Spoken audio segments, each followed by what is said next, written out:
네, 이번 주일은 추수감사주일을 기념하며 보냅니다. 추수감사절은 원래 성경에는 없는 주일이죠. 예, 절기죠. 그럼에도 한국교회는 11월 셋째 주를 추수감사주일로 지냅니다. 그렇게 하는 것은 우리 믿음의 선배들이 이 절기를 통해서 어떻게 우리에게 주신 하나님의 은혜와 그 복음을 풍요롭게 기억하고 잊지 않고 고백하고 또 그렇게 절기를 따를 수 있는지 생각해보는 그런 시간들로 삼았습니다. 그래서 그 유익들, 그 문화의 유익들을 우리가 같이 함께 지키면서 복음을 다시 한번 생각하고 하나님을 다시 한번 기억하고 그분의 은혜를 다시 한번 돌아보는 그런 시간들로 삼습니다. 그래서 우리가 잊지 말고 기억해야 할 이 복음 그리고 그 문화들을 잘 간수하고 또 주님께 감사하고 또 전통으로 잘 물려주고 할 수 있는 그런 시간이 되었으면 좋겠습니다. 본질적인 건 아니어서 사실은 뭐 절대적인 건 아닙니다. 그래서 뭐 교회마다 다 다른데 어떤 데는 한 달 전에 하기도 하고 어떤 데는 안 하기도 하고 그런 것 같습니다. 근데 어찌됐든 그 마음들을 잘 기억하고 하나님께 고백할 수 있다면 그것들이 되게 좋은 유익한 것이 될 수 있을 거라 생각합니다. 저희 교회 추수감사주일은 늘 이렇게 뭔가를 이렇게 하나님께 드리는 그런 것도 있지만 하나님께서 우리 공급하신다는 것들을 계속 우리 함께 볼 수 있었으면 좋겠고 그래서 오늘 또 식사나 이렇게 또 준비하는 것들도 우리가 하나님께 드리는 것뿐만 아니라 우리가 하나님으로부터 받는 것들이 더 넘치도록 풍성하다는 걸 확인하는 시간입니다. 그래서 보았고 이렇게 아까도 그런 얘기했지만 곳곳에 이렇게 하나님을 향한 또 감사를 향한 이런 마음들을 고백하는 걸 보면서 우리 깨끗한 생교회 성도님들 참 성숙하구나 이런 생각들 하게 됐습니다. 우리가 함께 풍요를 누릴 수 있게 되는 것 같습니다. 과거에는 농사를 짓던 시절에는 앞에 있죠. 옛날에 신앙생활 오래 하신 분들 여기가 막 뭐 호박 이런 거 있잖아요. 여기 잔뜩 앞에 쌓여 있었고 막 그랬거든요. 그래서 한 해 동안 우리에게 하나님 이렇게 베푸셨구나 이런 걸 떠올리는 거죠. 그럼 오늘날은 어떨까요? 산업화 시대를 살아가고 첨단 기술 시대를 살아가는 오늘날은 어떨까요? 어떻게 소출을 얻습니까, 여러분들? 별을 얻습니까? 그런 거 아니죠. 근데 통장에 찍히는 숫자를 얻는데 이거 어떻게 여기다 쌓죠? 그래서 제가 막 생각해봤어요. 여기다가 서버 같은 걸 갖다 놔야 되나? 막 컴퓨터 이런 거. 나중에는 뭐 비트코인 모형이라도 이렇게 하나 쌓아놔야 되나? 하나님께서 이런 걸로 우리를 베푸시고 먹이신다 이렇게. 한 100년 정도 지나면 그런 문화가 될까요? 그냥 생각해봤습니다. 목사님 저거 진짜 하는 거 아닌가 이런 표정으로 하지 마시고 그렇게까지 안 할 테니까 오해하지 말아야 될 게 있습니다. 무속신앙처럼 하나님께 더 많은 것들을 바쳐서 드려서 우리가 복을 받는 건 아니라는 걸 이제 분명히 아시겠죠. 이제 그런 신앙에서는 이제 벗어나야 됩니다.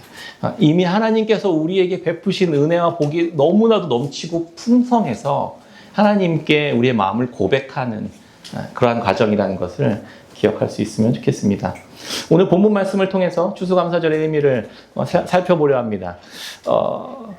파리재앙인데 무슨 소출이고 무슨 추수감사주일이냐 약간 이런 거잖아요. 네 번째 파리재앙을 제가 본문을 했는데 7장부터 10장까지 이어지는 10가지 재앙들을 전반적으로 이렇게 쭉 훑어보면서 이 네 번째 재앙인 파리재앙 안에서 발견할 수 있는 하나님의 은혜와 사랑을 한번 살펴보려고 합니다. 그래서 눈에 보이는 것들뿐만이 아니라 하나님께서 지키시고 보호하시는 하나님의 손이 우리를 지키고 보호하고 계신다는 사실들을 볼 때 그것이 무언가 더 많은 것들을 풍요롭게 하는 것을 넘어서서 이미 우리가 엄청난 은혜와 사랑과 하나님과 동행하고 있다는 사실들을 발견할 때 우리에게 감사가 고백될 수 있지 않을까 이런 생각을 하면서 이 본문을 함께 준비했습니다. 그런 방면으로 한번 이 본문을 함께 살펴보고 추수감사의 절기를 생각해 본 시간 되면 좋겠습니다. 열매라는 것은 좋은 열매, 좋은 결과라는 것은 그것을 얻기 위해서는 두 가지가 필요하다 생각이 들었습니다. 오랜 시간이 필요하죠. 시간이 들어가야 됩니다. 열매, 좋은 결과를 얻으려면. 또 하나 뭐가 있어야 되죠? 수고가 필요합니다. 땀 흘리는 애씀과 수고. 열매란 많은 수고들의 결과인 것이죠. 지난번에 우리 유은이가 탁구대회 나가서 2등 했잖아요. 좋은 결과를 얻었는데 그냥 얻었을까요? 얼마나 노력하고 또 훈련을 했겠습니까? 전국대회에 나가서 2등을 할 정도면.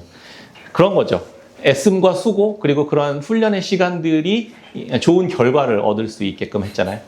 또 이제 김장철이어서 이제 어머님들 또 우리 집사님들 김장하시냐고 했을 텐데 김치를 먹는 거는 너무 수월하고 좋은 일이죠. 근데 김치를 하려면 어떻게 되죠? 하루 동안 아무것도 못하고 허리 끊어지는 노동을 감수해야 맛있는 김치를 얻을 수 있지 않겠습니까? 지난번에 고구마 캐기 갔다 왔는데 누구 한 분이 그러시더라고요. 저와 가까운 분이. 다시는 시장에서 고구마 비싸다는 얘기 안 할리라. 그러면 화낼 거라고. 고구마 비싸다 그러면. 값 깎지 말고 그냥 제값 내고 먹으라고. 캐기만 하는데 너무 힘들었던 거예요. 애씀과 수고가. 그래서 막 허리 아프다고 그러는데. 그거를 심고 가꾸고 또 하는 그 과정들이 고구마를 얻기 위해서 얼마나 많은 수고를 했겠습니까? 뭐 다 마찬가지죠. 뭐 아이들이 공부를 하는 것도 마찬가지고 회사에서 승진하는 것도 마찬가지고 또 뭐 진학하는 거 마찬가지죠. 관계도 마찬가지인 것 같습니다. 좋은 관계라는 열매를 얻기 위해서는 시간이 필요하죠. 많은 시간을 함께 보내고 또 함께 서로 애쓰는 과정들이 필요합니다. 자기 자신을 계속해서 더 낮추고 내어주고 또 섬기고 하려는 그런 애씀과 수고들의 시간들이 쌓였을 때 좋은 열매들, 관계의 열매들이 생기는 것이겠죠. 농사도 마찬가지면 농부도 그런 수고와 시간들을 기다리며 좋은 소출들을 기다리는 것과 마찬가지입니다. 하나님은 그래서 이런 과정들을 동일하게 거치면서 우리에게 좋은 것들을 주셨습니다. 제일 좋은 게 뭐냐면 창조하신 거예요, 세상을. 하나님이 말씀으로 세상을 창조하셨죠. 태초에 하나님이 천지를 창조하셨습니다. 근데 그때 상태가 어땠냐면 땅이 혼돈하고 공허하며 흑암이 깊음이 있었더라 이렇게 얘기합니다. 창조를 시작하시기 전의 상태가 그런 상태였다는 거예요. 하나님의 말씀은 생명이어서 그 말씀이 생명을 창조해냅니다. 그리고 생명을 유지하고 보호하고 지키시고 자라게 하시는 거죠. 제일 처음 흑암의 문제를 해결하십니다. 제일 먼저 뭘 만드셨죠? 첫째 날? 빛. 그렇죠. 빛. 그래서 흑암의 문제를 해결합니다. 그래서 첫째 날 빛이 있으라 말씀하셔서 빛이 있었죠. 어둠 속에 가져져 있었던 그 모든 그 혼돈과 공허한 것들을 빛 가운데 드러나게 하셨습니다. 그렇게 첫째 날 하시고 둘째 날은 뭐 하셨죠? 둘째 날부터는 혼돈의 문제를 해결하셨습니다. 무질서하게 있었던 그러한 혼돈의 상황들을 질서 있게 만드셨죠. 그래서 둘째 날은 그 윗물과 아랫물로 나뉘라 이렇게 이야기하셨습니다. 그래서 무질서한 세계를 질서 있게 만드셨습니다. 이게 창조예요. 창조는 무에서 유의 창조만 있는 게 아니라 무질서에서 질서로의 창조가 있습니다. 하나님은 그렇게 말씀으로 세상을 만드신 거예요. 아름답게, 질서 있게. 셋째 날은 그럼 뭐 했죠? 아랫물에서 땅이 이렇게 나오도록. 그래서 물이 한쪽으로 몰리고 그래서 바다가 되고 또 한쪽은 육지가 되도록 이렇게 만드신 거죠. 무질서한 세상이 질서 있게 변화되는 것을 볼 수 있습니다. 하나님의 말씀은 생명이어서 그래서 없는 것에서 있는 것도 만들지만 무질서한 것을 질서 있게 만드시는 그러한 분이시라는 것을 알 수 있는 것이죠. 그러면 넷째 날은 어떻게 했죠? 공허의 문제를 해결하십니다. 텅 비어있는 것을 채우시는 거예요. 그래서 그 다음에 뭘 채우셨죠? 넷째 날? 해와 달과 별. 예. 온 우주의 만물에 텅 비어있는 곳을 다 채우셨어요. 아름답게 반짝반짝 빛나는 별들로. 그래서 낮과 밤을 구별하게 하셨습니다. 질서 있게 만드셨죠. 그 다음에는요. 하늘을 채우셨습니다. 텅 빈 하늘에 날아다니는 새들을 채우시고 그 다음에 텅 빈 바다에 물고기를 채우셨죠. 땅은요. 땅에서 여섯째 날에서 땅을 채우신 겁니다. 이렇게 하나님의 말씀은 생명이어서 하나님의 말씀이 생명들을 살아나게 하고 또 동시에 무질서한 것들을 질서 있게 하고 또 공허한 것들을 채우시는 분이시라는 것을 알 수 있는 것입니다. 창조의 모습을 보면서 우리는 하나님의 마음과 성품들을 알 수 있는 거죠. 하나님 어떤 분이시냐? 우리에게 말씀하셔서 우리의 혼돈과 공허와 흑암의 상태를 새롭게 하시는, 회복하시는 분이시라는, 질서 있게 하시는 분이시라는 것을 알 수 있는 거예요. 거기에서 생명들이 나오고 소출들이 나고 아주 좋은 결과들이 나온다는 것을 알 수 있습니다. 그래서 하나님의 말씀이 생명인 거예요. 말씀이 우리를 질서 있게 하고 말씀이 우리의 삶을 풍요롭게 한다는 것이 이런 말입니다. 그 말씀이 누구죠? 예수 그리스도라는 거죠. 그래서 그 예수 그리스도가 우리에게 찾아오신 사건이 성육신 사건이라는 것을 우리는 알 수 있는 것입니다. 이게 창조의 여러 가지 특징도 있습니다. 하나님 말씀은 세상 창조하셨고 방금 말했겠지만 무질서한 상황을 질서 있게 만드셨고 다 채우셨어요. 그런데 또 문제는 또 특징은 또 이런 게 있어요. 이게 다 연결되어 있다는 겁니다. 첫째 날이 없으면 둘째 날이 있을 수 없고 둘째 날이 없으면 셋째 날이 없을 수 없고 이게 둘째 날, 셋째 날까지 여섯째 날까지 쭉 연결되어 있다는 거예요. 오케스트라 연주를 하듯이 각자 하나님께서 세우신 그 피조물들이 서로 조화롭게 유기적으로 움직이면서 서로 아름다운 하모니를 만든다는 겁니다. 질서 있고 조화롭게 만들어가는 것. 그게 하나님 말씀의 또 하나님의 생명의 특징입니다. 넷째는 하나님 말씀에 따라 순종하며 다스릴 통치자가 세워지죠. 그래서 인간을 하나님께서 만드신 겁니다. 하나님의 뜻에 따라 그것들이 잘 하나님의 말씀을 따라 잘 조화롭게 유지되고 다스려지고 풍요롭게 될 수 있도록 지도자를 세우는 것이죠. 이렇게 여섯째 날이라는 이게 뭐 하루는 아닐 수 있겠지만 여섯째 날이라는 시간들이 쭉 필요하고 하나님께서는 애씀과 수고를 통해 일하심을 통해 아름다운 세상을 만드신 것입니다. 우리의 삶도 마찬가지죠. 이렇게 질서 있게 하시고 빛을 비추시고 우리의 어둠 속에 있는 우리의 삶을 새롭게 하시고 밝게 비추시고 그렇게 하시는 거죠. 그리고 열매 맺게 하십니다. 우리 삶 속에. 하나님의 말씀에 따라 순종하는 삶을 통해 우리의 삶이 아름다운 열매들을 맺어간다는 것이죠. 그 결과 하나님의 아름다움이 우리 삶을 통해 드러나게 된다는 것입니다. 여기서 중요한 건 하나님의 말씀이라는 것이죠. 하나님의 말씀이 이것을 만들어갑니다. 그러면 문제는 어디서 일어났죠? 이 말씀이 내 삶을 바꾸고 공동체를 바꾸고 이 세상을 피조물을 바꿔가는 삶을 만들어갑니다. 이렇게 질서 있게요. 근데 반대로 이게 왜 깨졌죠? 죄 때문에 깨졌죠. 우리 너무 잘 아는 사단이 여기서 개입을 하는 거죠. 말씀대로 유지되지 못하도록, 말씀대로 살지 못하도록 사단이 와서 뭘 하냐면 하나님의 말씀을 비틀어 버립니다. 그래서 하나님의 말을 어그러뜨려 버려요. 그러면 어떻게 되죠? 하나님께서 세우신 이 질서들이 파괴되는 것이죠. 그러면 그 말씀이 깨어짐을 통해서 이 질서들이 파괴되고 우리는 그 혜택과 유익과 풍요함을 누리지 못하게 되는 것입니다. 하나님의 말씀, 지혜의 말씀, 선하신 말씀대로 우리가 순종하며 그 안에서 살아갈 때 세상은 아름답고 풍요롭게 유지되고 우리의 삶도 그렇게 질서 있고 풍요롭고 안전하게 유지되지만 그것을 하나님의 말씀을 거부하는 순간 그것들이 하나둘씩 깨지는 것을 볼 수 있습니다. 제가 왜 이렇게 장황하게 설명했냐?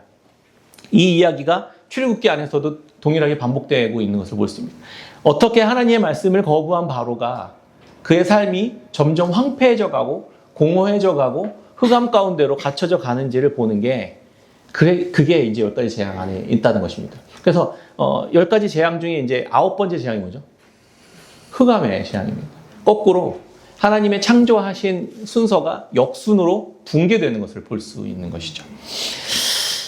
사단은 하와에게 그런 이야기를 선악 알게 한 다음에 열매를 먹게 하도록 이렇게 합니다. 그러면 절대 먹지 마라. 먹으면 죽는다 말씀하신 하나님의 말씀을 깨트렸잖아요. 그리고 나서 어떻게 됐죠? 죽지 않았죠. 그게 아니라 이거. 그게 아니라. 관계가 파괴됐습니다. 그때부터 하나님의 말씀이 주는 유익이 끊어지기 시작한 거예요. 그래서 어떻게 됐냐면 아담한테 물었잖아요. 너 왜 먹었냐? 그랬더니 아담이 뭐라고 얘기했죠? 네, 하와가 이렇게 안 하고 당신이 나에게 만들어서 주신 이 여인이 주어서 먹었습니다. 이렇게 얘기합니다. 그러면 옆에서 듣고 있었던 하와는 어땠을까요? 이게 지 살겠다고 이거 와 진짜 지 살겠다고 이거 나를 파네. 하나님 입장에는 어땠을까요? 하나님 입장에서는 뭐 쥐가 먹어놓고 나한테 지금 이게 어떻게 되는 거죠? 하나님의 말씀이 거부되고 깨어지면 관계가 파괴된다. 신뢰가 깨어진다고요. 이게 가장 중요합니다. 우리의 말씀, 하나님의 말씀이 우리 삶을 아름답게 만들지만 거꾸로 하나님의 말씀을 거부하면 관계가 파괴진다고요. 그 아름다움이 깨어진다고요. 하모니가 깨진다고요. 불협화음이 일어난다고요. 그게 붕괴입니다. 붕괴. 그게 죄가 가지고 온 그 열매죠. 하나님의 열매는 풍요함을 주지만 사단의 열매는, 죄의 열매는 사망을 준다는 것을 우리는 알 수 있는 것이죠. 전방위적으로 이 죄의 문제가 전방위적으로 퍼지기 시작합니다. 그래서 아담이 먹은 이 선악을 알게 하는 나무 열매 때문에 땅이 그 다음부터 좋은 소출을 내지 않고 그 다음에 엉겅퀴와 가시들을 내기 시작한다는 걸 알 수 있죠. 하나님의 말씀이 깨지기 시작하면 내가 하나님과의 관계가 깨지지만 내 옆에 있는 사람과의 관계도 깨지고 세상과의 관계도 깨어진다는 것입니다. 그러면서 우리에게 손에 쥐어지는 건 풍성한 열매나 좋은 관계가 아니라 고통과 괴로움만 남게 된다는 것을 우리는 알 수 있는 것이죠. 애굽도 이렇게 붕괴되었습니다. 하나님의 말씀을 거부한 바로에 의해서 바로가 다스리고 통치하고 있었던 제국이 하나둘씩 붕괴되는 것을 볼 수 있습니다. 바로의 눈도 가려졌죠. 그러면서 이렇게 월터 브루그만이라는 학자는 이렇게 얘기했습니다. 심판은 단순한 파괴가 아니라 하나님이 세우신 창조 질서의 붕괴, 창조 질서의 붕괴다 이렇게 이야기했습니다. 학자들은 하나님의 말씀을 거절한 이 애굽에서 벌어진 일이 디크리에이션이다 이렇게 얘기합니다. 디크리에이션. 하나님의 말씀이 세상을 창조하셨잖아요. 크리에이티브하게 창조했잖아요. 그런데 그게 붕괴되는 거예요. 거꾸로. 그래서 역창조다, 반창조다, 뭐 탈창조다 이렇게 학자들은 이야기를 많이 하더라고요. 창조를 거슬러 버리는 것이죠. 하나님의 말씀은 살리고 회복하고 새롭게 하고 아름답게 하지만 말씀을 거부하면 죽이고 붕괴하고 망가지고 병들고 더럽게 하는 것을 볼 수 있습니다. 그래서 10가지 재앙들을 이렇게 한번 간단하게 특징들을 한번 살펴보려고 합니다. 이 10가지 재앙을 이 이적을 통해서 말씀을 거부한 애굽이 어떻게 붕괴되는지 중요한 지점들 몇 개 살펴보겠습니다. 첫 번째는 거짓 신들이 붕괴된다는 거예요. 10가지 재앙을 통해서 그들이 믿고 있었던 거짓 신들, 우상들이 하나 둘씩 깨어지는 것을 보게 됩니다. 그 이집트에서 그들이 믿고 있었던 하나님이라고 생각했던, 신이라고 생각했던 것들을 하나님께서 하나씩 깨트리기 시작합니다. 이집트를 지켜주고 보호하고 있었던, 번영하게 해준다고 믿었던 것들이 깨지는 것이 10가지 재앙의 특징입니다. 그게 아니라 진정한 신은 진정한 하나님, 여호와 하나님밖에 없다는 사실들을 이 애굽 사람들이 알게 됩니다. 두 번째는 10가지 재앙으로 이야기하는데 학자들이 이걸 9가지 재앙으로 나눠요. 그래서 마지막 이 장자가 치는 재앙을 따로 빼고 그건 이제 유월절과 만나는 재앙이라서 같이 동시에 하는데 이게 9가지로 나눕니다. 그래서 세 가지 재앙이 이렇게 구분돼서 나온다고 그래서 설명해요. 그래서 이거 뒤에서 다시 한번 또 이야기할게요. 그래서 9가지 재앙은 첫 번째, 이거 10가지 재앙 다 외우시나요? 10가지? 네. 역시 우리 깨샘 퀴즈는 배웠는데 아마 다 까먹었을 거예요. 그래서 뭐 한자씩 이렇게 했는데 피, 개, 이파, 악도, 음의, 흑장 뭐 이렇게 해서 외웠는데 피, 개구리, 이 재앙이 한 사이클이에요. 그리고 파리, 그 다음에 동물의 질병들, 그 다음에 사람에게 나는 독한 종기, 이게 이제 두 번째 사이클. 그리고 우박, 메뚜기, 흑암, 이게 세 번째 사이클. 이렇게 세 개의 재앙들이 한 사이클, 두 사이클, 세 사이클로 이렇게 반복돼서 이어집니다. 그래서 이 첫 번째 사이클은 처음에는 이것들 요술사들이 막 따라합니다. 피 재앙, 개구리 재앙을 막 따라해요. 근데 이 재앙부터는 이제 손을 들어버립니다. 이거 못해요. 이거는 진짜 하나님이 하신 겁니다. 이렇게 고백하는 장면이 나와요. 두 번째 사이클은 파리, 그 다음에 돌림병, 악성 종기, 이 사이클은 점점 더 점진적으로 발전합니다. 이게 세상에서 일어났던 일이 아니라 이제 이게 사람과 동물 가까이 다가오기 시작해요. 이 재앙들이. 그래서 점점 우리의 삶의 주변으로 이 재앙들이 다가오는 것들을 볼 수 있습니다. 그리고 세 번째 사이클은 우박, 메뚜기, 흑암은 파괴되는 것을 넘어 이제 죽음이 가까이 온다는 것을 제가 얘기해주고 있습니다. 그래서 이 사이클마다 재앙은 뭐 하나님께서 막 경고해 주시기도 하고 갑자기 임하기도 하고 막 이렇게 벌어지거든요. 네 번째는 이게 시간이 지날수록 뒤로 갈수록 재앙의 강도가 점점 강해집니다. 그래서 애굽이 붕괴되고 파괴되고 죽음에 이르는 전조까지 쭉 이어지는 것을 볼 수 있죠. 하나님의 말씀이, 그래서 아까도 그런 얘기했던 게 하나님의 말씀을 거부하는 순간 이게 어느 곳으로 향하냐면 사망으로 이어져 간다는, 이게 연결되어서 이어져 간다는 것을 보여주고 있는 것이죠. 시간이 지날수록 말씀을 거부하는 애굽은 붕괴되고 거꾸로 하나님의 말씀을 따라 순종하는, 모세를 따라 순종하는, 사실 뭐 순종하는 건 아니긴 한데 모세가 다스려지는 백성을 통해서는 하나님께서 구별하시는 것을 볼 수 있습니다. 재앙이 내려지는데 하나님의 백성들은 그 재앙으로부터 멀어집니다. 보호받아요. 이전까지는 이스라엘 백성이나 애굽 사람들이나 동일한 재앙을 동일하게 받았습니다. 그래서 나일강이 피로 변하면 다 물을 못 먹었어요. 다 불편해지고 개구리가 막 다 튀어나오면 이집트 사람들한테도 가고 뭐 이스라엘 백성들한테도 막 개구리가 막 밥상에 올라와 있고 막 이렇게 됩니다. 그런데 세 번째 재앙부터는 이스라엘 백성들에게는 내려지지 않는 것을 볼 수 있습니다. 하나님의 백성과 애굽 백성이 구별되기 시작합니다. 그 첫 번째가 오늘 이 본문의 파리 재앙입니다. 파리 재앙부터는 이스라엘 백성들의 밥상 위에 파리가 올라오지 않습니다. 말씀 잘 살펴보면 그렇게 하나님께서 기록하고 있어요. 그래서 여섯째 재앙 보면, 여섯째는 앞선 재앙은 뒤따르는 재앙과 또 이렇게 연결되어 있습니다. 그래서 이게 유기적으로 아까도 연결되어 있다고 했잖아요. 첫째 날부터 여섯째 날까지 쭉 유기적으로 하나님께서 창조하신 것처럼 파괴도 유기적으로 파괴됩니다. 그래서 하나님이 실제로 내리신 재앙은 그 나일강을 피로 변하게 한 재앙밖에 없어요. 그래서 나일강이 피로 변합니다. 그러면 강이 강으로서 역할을 못하게 된다는 거거든요. 그럼 어떻게 되죠? 유기적으로 생명을 계속 배출해내고 있었던 물에서 그것들이 끊어지기 시작한다는 거예요. 그러면 하나님의 말씀을 거부할 때 조화로움이 파괴된다는 것을 아까 생각해 봤잖아요. 무질서와 혼돈, 그 다음에 흑암으로 이어져 가거든요. 이집트의 생명줄이었어요, 나일강. 그리고 그 강에 세 가지 신을 이렇게 함께 섬겼다, 이렇게 학자들은 이렇게 뭐 말하긴 하는데, 그건 뭐 중요한 건 아니고, 거기서 물고기를 잡았죠. 그리고 거기서 물을 내서 농사를 지었습니다. 그런데 거기서 몸을 씻어서 뭐 우리를 깨끗하게 하고 그 위생을 관리했던 거잖아요. 그런데 강이 썩어버리니까, 강이 피로 변하니까 그 모든 것들이 다 차단되기 시작합니다. 그러니까 먹을 수 있는 것을 공급받을 수 없었고 마실 물이 없었죠. 그래서 강뿐만이 아니라 밥그릇 가운데에도 핏물이 이렇게 있었더라, 이렇게 얘기합니다. 충전기에서 뽑혀버린 핸드폰처럼 이제 계속 공급되던, 하나님으로부터 공급되던 원천이 차단되니까 점점 생명이 파괴되는 길로 이루어지는 것이죠. 죽음과 부패와 썩음의 냄새들이 나기 시작합니다. 강, 우물, 뭐 이런 연못 할 것 없이 다 피로 변했습니다. 그러니까 마실 물이 없어서 사람들이 땅을 파서 지하수를 끌어올려서 먹기 시작했다, 이렇게 기록합니다. 그럼 그 다음에 어떻게 될까요? 물에서도 살고 땅에서도 살던 개구리들이 다 튀어나오는 거예요.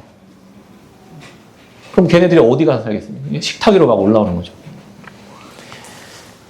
그리고 나서 개구리 재앙이 끝나고 나 하나님께서 그 개구리 재앙을 멈추셨을 때 그 개구리들은 다 어디 갔을까? 그래서 더미가 돼서 쌓여서 썩었더라, 이렇게 됩니다. 개구리가 다 썩었어요. 그럼 뭐가 되죠? 그 다음에 뭐가 나와? 악취요. 그렇지, 악취가 나는 거죠. 그 다음에 그럼 이가 생겨요. 이가 생기는 거죠. 그렇죠. 여기서 이라고 표현한 그 곤충, 해충은 모기라고도 설명해요. 그러니까 해충들이 생기기 시작한 거예요. 그 해충이 생기면 그 다음에 뭐가 생기죠? 그건 날파리가 꼬이는 거죠. 그 다음에는요, 그럼 전염병이 돌기 시작하고, 그 다음에는요, 사람에게도 옮겨붙기 시작한다는 겁니다. 유기적으로 연결되어 있죠. 이것들이 하나둘씩 하나님께서 다스리고 지켜주고 계셨던 그 손길들이 사라져가는 것을 알 수 있습니다. 근데 그걸 누가 하라고 해서 했나요? 아니잖아요. 야고보서 1장 15절 이렇게 얘기합니다. 욕심이 잉태한 즉 죄를 낳고 죄가 장성한 즉 사망을 낳느니라. 욕심이 뱃속에서, 엄마 뱃속에서 잉태하는 것처럼, 그래서 뭐가 쑥 나와요. 뭐가 생겨요, 생명이. 죄라는 생명체가 생기는 것처럼 착상하고, 그게 자라면 사망이 쑥 튀어나오는 거예요. 이게 봐보세요. 생명도 유기적으로 생명체처럼 얘기하죠. 하나님의 말씀도. 사망도, 죄도 무언가 살아있는 생명체처럼 이야기하지 않습니까? 이렇게 설명하고 있는 것을 볼 수 있습니다. 신장이 좋지 않은, 저희 아버지 또 호출돼요. 신장이 좋지 않은 우리 아버지에게 뭐 많은 거, 단 거 많이 드시지 마세요. 식사 너무 과하게 하시면 안 됩니다. 이렇게 얘기하면, 의사 선생님이 그렇게 얘기하면 그게 아버지를 괴롭게 하기 위해서 그렇게 얘기한 걸까요? 아니죠. 그 잘못된 패턴들을 계속 유지하면 결과가 어떻게 될지 너무 알기 때문에 얘기한 거잖아요. 하나님이 하나님의 말씀을 주시고 하나님의 말씀대로 살지 않으면 어떻게 될 거다, 이렇게 얘기할 때 우리를 괴롭게 하기 위해 주신 걸까요? 그게 아니라는 것을 알 수 있는 것이죠.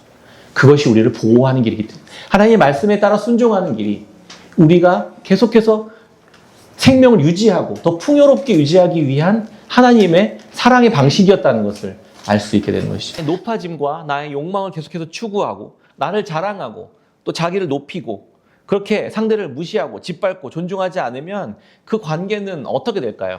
계속 그런 방식이 계속 산다면 어떻게 될까요? 그 관계는 점점 붕괴되고 점점 어려워지고 연합하지 못하고 또 깨어지고 파괴되는 것이 불보듯 뻔하지 않겠습니까? 그렇지 않고 또 혼자만 결국 남게 되는 것이죠. 다른 사람들은 다 그런 사람과 함께 있고 싶어 하지 않을 것입니다. 하나님이 직접적으로 심판해서 관계가 망가지고 붕괴된 게 아니라 자기 스스로 하나님의 말씀과 상관없는 삶을 계속해서 살아갈 때 그 삶은 계속 붕괴되고 그 삶은 계속 파멸을 향해 걸어가게 된다는 것을 알 수 있는 것이죠. 마지막으로 이 재앙은 여호와를 알게 하신 하나님의 목적이 담겨져 있습니다. 하나님께서 파멸시키고 멸망시키기 위한 일이 아니라 하나님은 구원하시고 그들에게도 은혜를 베푸시기 위한 하나님의 방식이었다는 것을 알 수 있습니다. 뒤로 갈수록 바로도 하나님을 인정하기 시작했고 바로의 신하들도 하나님을 인정하고 하나님의 재앙의 경고 방송을 듣고 말씀대로 순종했습니다. 우박 재앙 같은 경우에는 뒤에 갈 때 하나님께서 우박 재앙이 다음날 내릴 텐데 너의 밖에 있는 동물들 또 그런 짐승들 다 안으로 들여놓고 피해라. 그러면 피할 수 있다 이렇게 얘기해 줍니다. 그랬더니 바로의 그 신하들도 그 말을 따라 행해요. 이런 것을 볼 수 있습니다. 출애굽기 19장에 이렇게 이야기합니다. 19장 20절에 바로의 신하 중에 여호와의 말씀을 두려워하는 자들은 그 종들과 가축을 집으로 피하여 들었으나 여호와의 말씀을 마음에 두지 아니한 사람은 그 종들과 가축을 들에 그대로 두었더라. 순종하는 사람은 가축과 종들을 구할 수 있었고 거부하는 사람들은 그 종들과 가축을 그대로 내버려 두었습니다. 그러면 어떻게 될까요? 그 결과는 하나님의 말씀대로 순종한 사람들은 구원을 받은 것이고 그렇지 않은 사람들은 심판을 받게 되는 것을 겪게 됩니다. 이게 애굽 사람이냐 이스라엘 사람이냐의 문제가 아니라 하나님의 말씀에 순종하냐 안 순종하냐에 따라 결정된다는 것을 알 수 있는 것이죠. 근데 모세라는 한 사람을 통해서 하나님께서는 이렇게 변화된 성품을 통해 이스라엘 백성들을 구원해내시는 것을 볼 수 있습니다. 이스라엘 백성들은 모세를 통해서 구원을 받았잖아요. 근데 모세가 어떤 사람이었는지 모세부터가 또 이렇게 잘 보면 알 수 있습니다. 모세가 얼마나 하나님의 말씀과 관계없이 다혈질적인 사람이었어요. 그냥 내가 옳다고 생각하니까 사람 때려 죽였던 사람이었잖아요. 그리고 그 행동을 통해서 그의 삶이 완전히 붕괴되었습니다. 그래서 도망자의 삶을 살았고 그러면서 자기 자존감은 점점 낮아지고 우유부단한 사람이 되었고 하나님의 말씀과 관계없는 사람으로 그냥 그렇게 살았던 사람이었습니다. 그럼에도 불구하고 하나님은 이 모세를 포기하지 않으시고 계속해서 찾아가셔서 하나님의 말씀을 맡기시고 하나님의 사역들을 맡기시고 또 계속해서 하나님의 말씀에 순종하는 자로 부르시는 것을 볼 수 있는 것이죠. 5장에서는 담대하게 하나님의 말씀을 선포하지만 거기에 자기 생각도 더하고 자기의 그냥 열정도 더해서 또 때로는 실패하기도 하는 것을 볼 수 있는 것입니다. 그렇지만 하나님은 점점 변화되어져 가는 모세를 통해 모세의 모습이 어떻게 변화돼요? 하나님의 말씀에 순종한 사람으로 변화되어져 가는 것을 볼 수 있는 것이죠. 우리도 함께 이렇게 모세처럼 하나님의 은혜를 받은 자라는 사실을 이 상황 속에서 볼 수 있는 것입니다. 우리가 때로는 충동적이고 때로는 내 욕심과 내 감정적인 것에 너무나도 지나쳐서 내 삶을 그르치게 만드는 일들 너무나도 많이 하지 않습니까? 그럼에도 불구하고 하나님 우리를 계속해서 포기하지 않고 우리에게 말씀을 주시고 또 하나님의 선한 열매들을 맺어가시는 데까지 인도해 가시는 과정이라는 것을 볼 수 있습니다. 그런데 문제는 한 가지 여기에 있어요. 이스라엘 백성들은 어떻게 구원받았죠? 모세는 순종해서 구원받았다 하지만 그럼 순종해서 우리가 구원을 받는 걸까요? 그렇지는 않습니다. 이스라엘 백성들은 오히려 하나님이 보내신 이 모세에게 돌 던지고 침 뱉고 조롱하고 야 너가 오고 나서부터 우리 삶이 완전히 망가졌어. 우리 삶이 더 극심한 고통 가운데 처해졌어 라고 정죄하고 그들을 모세를 정죄하고 심판하고 이렇게 했었던 사람이었습니다. 이들은 어느 하나 순종한 게 없어요. 오히려 하나님이 보낸 모세를 거부하고 죽이려고 했었습니다.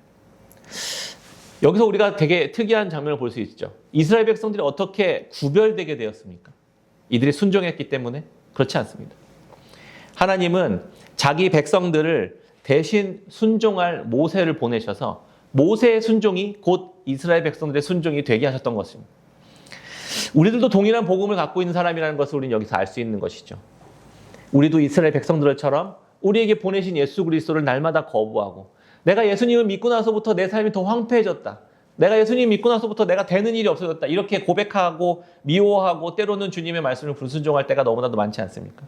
그런 예수 그리스도께서 우리를 대신해 십자가에서 순종하심으로 인해 우리가 받아야 할 그 모든 진노와 심판을 그분이 받아가시고 우리가 받을 수 없었던 그분의 거룩하심과 구별됨과 그분의 은혜를 하나님의 은혜를 우리가 받을 수 있도록 하신 것입니다. 그래서 이스라엘 백성들이 구별됨을 얻을 수 있었던 것이죠. 전적인 하나님의 은혜였던 것입니다. 도리어 하나님의 말씀이 공급되는 것을 우리가 스스로 거부하고 생명과 은혜와 보호와 안전이라는 그것을 허락해 주셔서 어느 것 하나 훼손되지 않게 하나님께서 우리를 보호하셨던 것입니다. 원래 우리가 받아야 할 것은 파괴예요. 우리 삶은 계속해서 붕괴되는 삶을 살 수밖에 없는 자들이었습니다. 왜요? 자기 중심적인 사람이었으니까요. 점점 디크리에이션 되는 삶을 우리가 살아갈 수밖에 없는 자들에게 우리가 오늘 누리고 있는 이 풍요와 안전과 감사는 어디서부터 온 것이냐는 것입니다. 다 그리스도께서 행하신 순종을 우리에게 주셨기 때문에 우리가 지금 이렇게 살 수 있다는 것을 볼 수 있는 것입니다. 오히려 이스라엘 백성들은요, 예전에 5장까지만 보면 악취나는 존재였다 이렇게 얘기합니다. 악취나는 존재. 우리가 노예된 삶을 살아갈 때 우리는 악취나는 존재였어요. 우린 그런 사람들이었어요. 이렇게 생각했습니다. 그런데 이제는 어떻게 되냐? 애굽 사람들이, 그 제국의 사람들이 오히려 악취나는 존재가 됐습니다. 거기에 개구리 무덤이 쌓이고 거기서 파리와 이떼가 세우고 거기에 전염병이 돌기 시작하고 오히려 이스라엘 백성들의 있는 고센 땅에는 아무런 일도 일어나지 않고 거기에는 풍요와 생명이 살아 숨쉬는 곳이 될 수 있게 하셨다는 것입니다. 이렇게 구별된 자들이 되게 하셨습니다. 어떻게 해요? 우리가 하나님께서 예수 그리스도를 보내주셔서 그분의 순종이 우리의 순종이 되게 하심으로 이렇게 하셨다는 것입니다. 말씀을 맺겠습니다. 교회는 지금껏 우리가 무언가 드리는 곳이라고 생각했죠. 값없이 구원을 받았고 은혜를 받았으니 예수님이 우리에게 야 이제부터 너도 은혜에 보답해야 되지 않겠니? 이렇게 그에 합당한 대가를 치르면 살아야 되지 않겠니? 라고 말씀하시는 것처럼 들리고 그래서 우리는 그렇게 살아야만 한다고 생각하는 때가 더 많았습니다. 교회 와서 더 헌신하고 뭔가 더 수고해야 하고 드려야만 할 것이라는 생각을 많이 했었던 것 같습니다. 하나님께서 오히려 우리에게 그 아들을 내어주실 때 내 아들의 생명을 받으면 이제부터 너희는 내가 값 주고 산 노예니까 너네들이 나를 위해 이제 죽도록 충성하고 봉사하고 헌신하고 나에게 삶을 바쳐야 된다 이렇게 하셨을까요? 그렇게 조건을 걸고 우리에게 주신 것이 아니었습니다. 하나님이 우리에게 우리의 그런 헌신과 봉사와 감사의 제물로 하나님께서 우리에게 그런 걸 필요로 하시는 분이 아닙니다. 하나님에게는 그런 필요가 없습니다. 오히려 그 하나님께서 베푸신 은혜에 감사하고 그것을 함께 누리고 그것을 그냥 함께 기뻐할 수 있는 그냥 그러한 자들로 우리를 부르셨었던 것뿐입니다. 오늘 제목을 감사추수주일로 잡았습니다.